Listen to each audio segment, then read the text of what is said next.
y ordenadas. A esas estructuras muy parecidas entre sí, Robert Hood lo llamó célula. Él decía que era como unas celdas, como unas celdillas, ¿ya? Él lo llamó entonces célula, ¿ok? Célula. Ya está, célula. Desde ahí viene la palabra célula de celdillas, o celdas, ¿ya? Pero solamente notó él pura pared celular. Él no vio ni membrana, ni citoplasma, no vio nada de esas cosas. Claro, de celdas, ¿no? De celdas, muy bien. ¿Ya? De celdas, perfecto. Entonces, él no logró ver nada de esas partes de la célula, solamente pura pared. La pared celular está hecha de celulosa y la celulosa en el ambiente demora mucho tiempo en degradarse. Ese corcho, por ejemplo, tiene cantidad de tiempo y puede pasar hasta más de 100 años incluso estando ahí sin degradarse, porque lo que abunda en él también es celulosa, ¿ya? La puerta de tu casa, que está hecha de madera, de repente de pino, ¿no? Demora mucho tiempo en degradarse porque está hecho de celulosa. Bueno, entonces lo que él vio fue pura pared celular, hecha de celulosa, ¿sí? Pero él fue el primero en ver las células, por lo menos le dio una parte de la célula, ¿no? Robert Hood. Él pasó a la historia porque él descubrió la célula, ¿ya? Descubrió a la célula. El primero en verla, ¿no? Descubrió a la célula. ¿Y cómo la descubrió? Hemos dicho que utilizando una lámina de corcho. Utilizando una lámina de corcho. ¿Qué cosa es corcho? Corcho es tejido vegetal muerto, hemos dicho, ¿no? Tejido vegetal muerto. Lámina de corcho. Si utilizó tejido vegetal muerto, solamente estaba observando puras células muertas, ¿verdad? Pura pared celular sobre todo. Algunos libros que dicen que Robert Hood es considerado o debe ser considerado el padre de la citología. ¿Ya? ¿Qué es la citología? La ciencia que estudia la célula, ¿no? Padre de la citología, Roberto Hood, porque él fue el primero en ver células. Ya. Eso lo saben ustedes hasta por colegio, ¿no? En colegio les enseñan a Robert Hood, en todo colegio te enseñan a él, incluso desde el primer año de secundaria, en algunos colegios desde primaria. Te mencionan a Robert Hood. Robert Hood ha venido en examen de admisión casi nunca. En muy poquísimas ocasiones han preguntado a Hood. ¿Por qué lo enseña? Porque es el padre de la citología, y nunca se sabe si puede venir o no. Pero generalmente él casi nunca ha venido en exámenes de admisión, ¿ya? Casi nunca. Ah, tu puerta de triple I. Igual tiene celulosa, pues dijo. Igual tiene celulosa. Pero más delgada, ¿no? Ya. Entonces, ¿por qué preguntan? Las preguntas de examen de admisión en CEPRE San Marcos, etcétera, y en otras ciudades también he visto, ha sido fue el científico que observó y describió por primera vez células vivas. Esa ha sido la pregunta de examen que he visto en admisión y en los módulos de la CEPRE. Científico que observó y describió por primera vez células vivas. Y la gran mayoría de estudiantes que marcaba Hood, porque eso nada más le enseñan en el colegio. ¿Ya?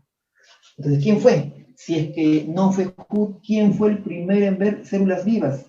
El primero en ver células vivas fue Anthony van Leeuwenhoek, se escribe así, doble-E, Lee, Liu, con U, luego W o W, Leeuwenhoek, listo, Leeuwenhoek. Él fue el primero en observar células vivas.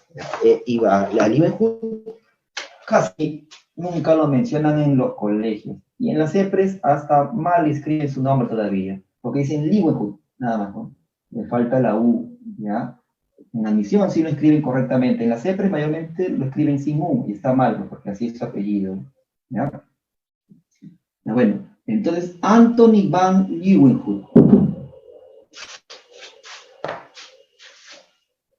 Claro, Hood solamente vio células muertas porque utilizó una lámina de corcho, y corcho es tejido vegetal muerto, ¿ya? Tejido vegetal muerto.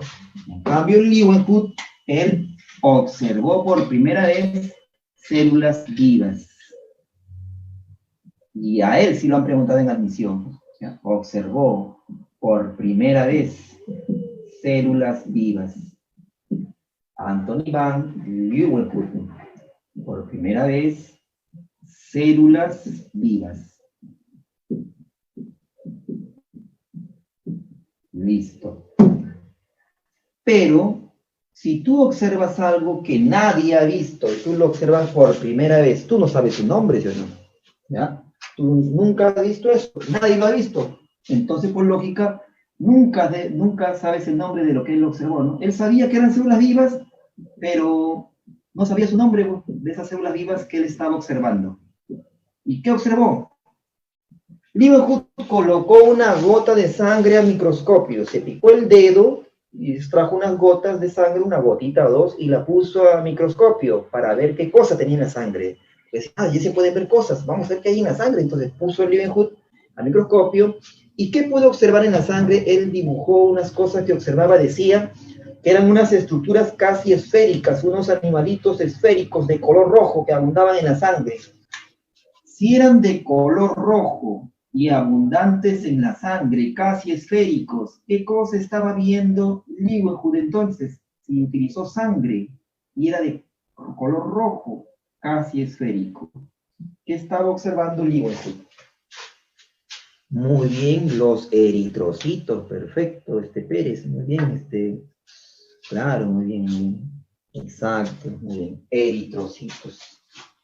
Así es, los eritrocitos, eritro significa rojo, ¿verdad? Con terminología todo es más fácil, ¿recuerdan? Muy bien, lo que se conocen como glóbulos rojos, ¿no? Entonces, Leeuwenhoek fue el primero en ver a los glóbulos rojos o eritrocitos. Él fue el primero en verlo, ¿ya? Y él decía que eran como unos animalitos casi esféricos que se movían ahí abundantes en la sangre, solamente porque se picó el dedo y observó una gota de sangre ahí.